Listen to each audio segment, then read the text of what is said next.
If you're expecting to hear something like, "You're beautiful the way you are," then sorry, we don't talk shit here. No matter how beautiful your soul is, sad truth is nobody will care about your inner beauty if you don't look at least average or above.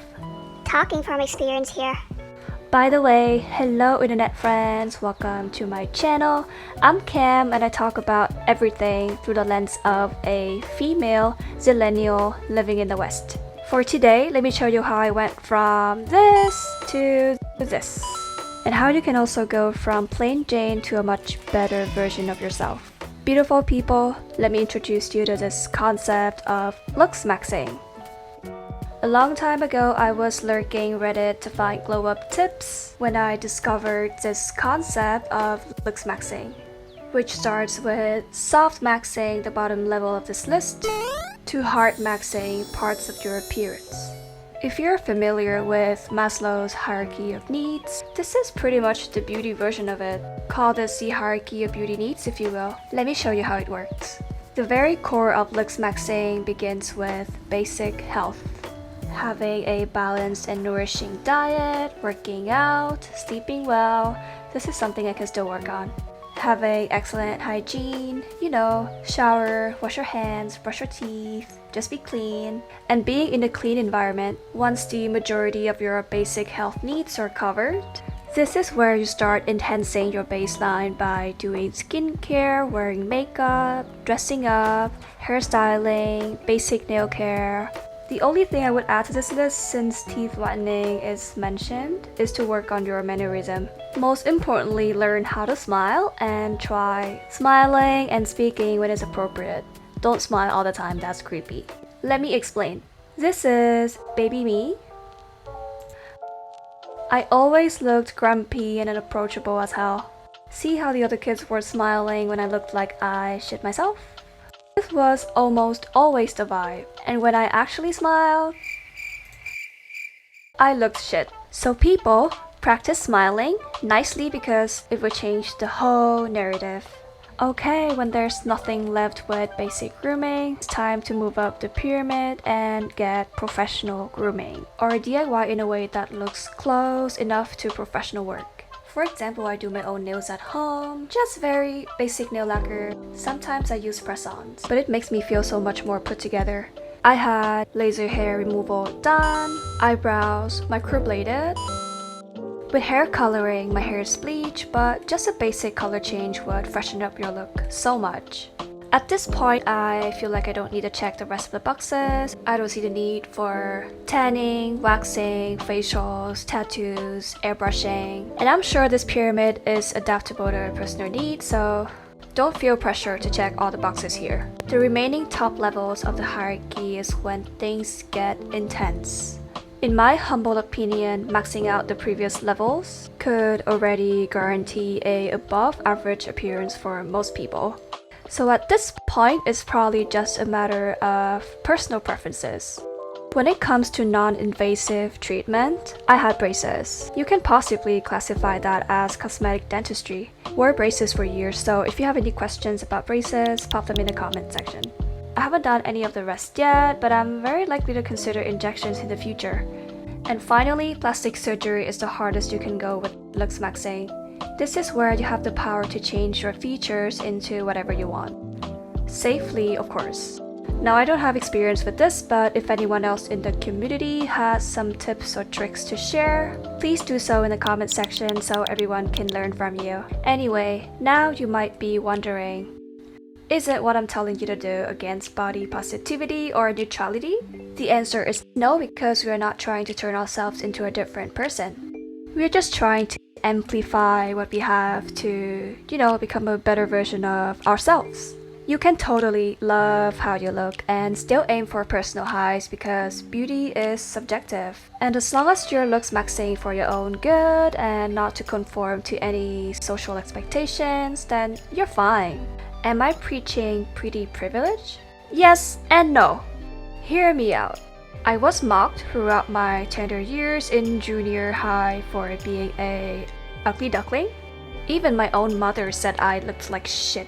I hit puberty pretty late, so when the girls in my class were already somewhat developed, I was still a teeny tiny little skinny brat with braces, huge glasses, and absolutely no curves to set me apart from the guys in class. The kind of treatment I received during my ugly years from not just my classmates but also adults were traumatizing, and I would not want to go through that again. To top it off, now being a marginalized person in the West, I'm already underprivileged in a lot of sense. So if I can claim any other kinds of privilege, be it pretty privilege or whatever, I'll take that any day. As always, the decision whether you need this extra edge or not is totally up to you. Next, now I want a looks max, but what if I'm too poor to afford it? I completely understand not all people can afford to spend so much money at once for beauty. It didn't happen overnight for me either. For real, it's expensive. And that's the cost of beauty and basically everything in life. Nothing is ever free. So there are two options for you here. First, make more money. I know it's easier said than done, but it's something you need to work on for your own sake. Work hard, flip old stuff, save up, upskill so you can get higher paying jobs. Second, reduce your cost. You might not be able to double your income overnight, but you can always lower your expenses by getting things on sale, couponing, thrifting.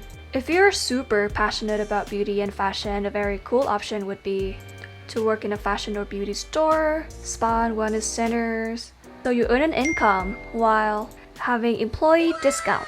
Okay, how do I start looks maxing now?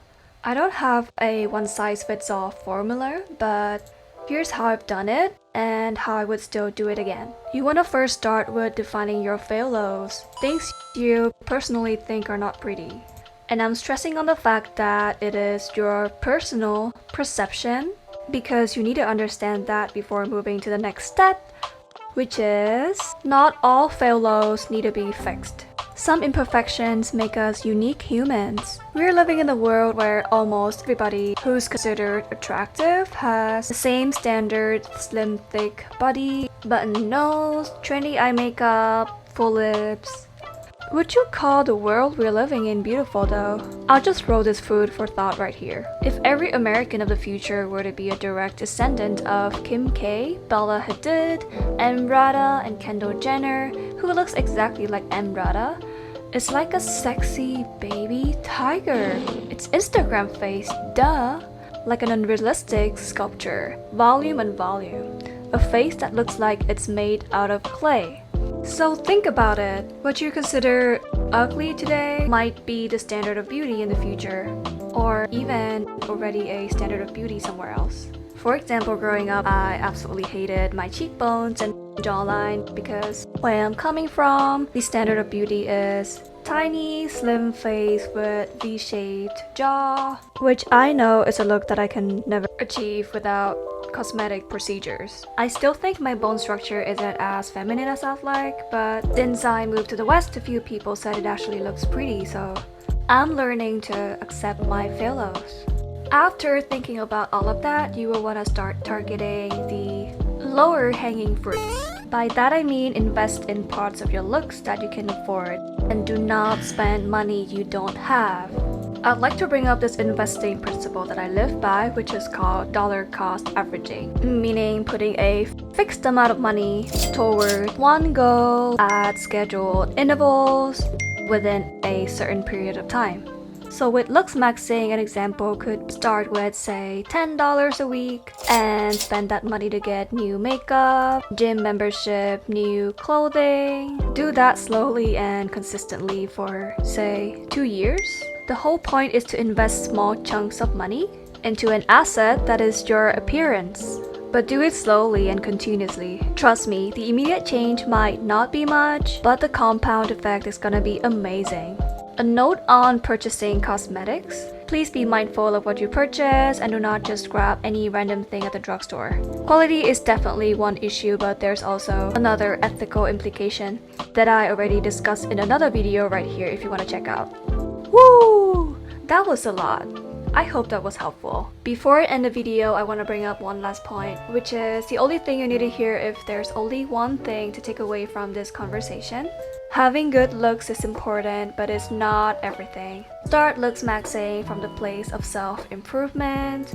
Do it for yourself, but do not be obsessed with it. Please be kind to yourself. Love yourself for values beyond vanity. And always work on building confidence and having a beautiful mind, because I guarantee you, the energy you give is much more powerful than having a pretty shell that is empty inside. Well, that's everything I have for today. Thank you for watching. If you have more tips for glow up, please drop them in the comment section. I'd love to learn from you, and I'm sure others will learn a lot from your wisdom as well. If you like this video, please hit the like button, and if you want to hear me rant and ramble about similar topics, please subscribe. I'll see you again soon. Peace and love.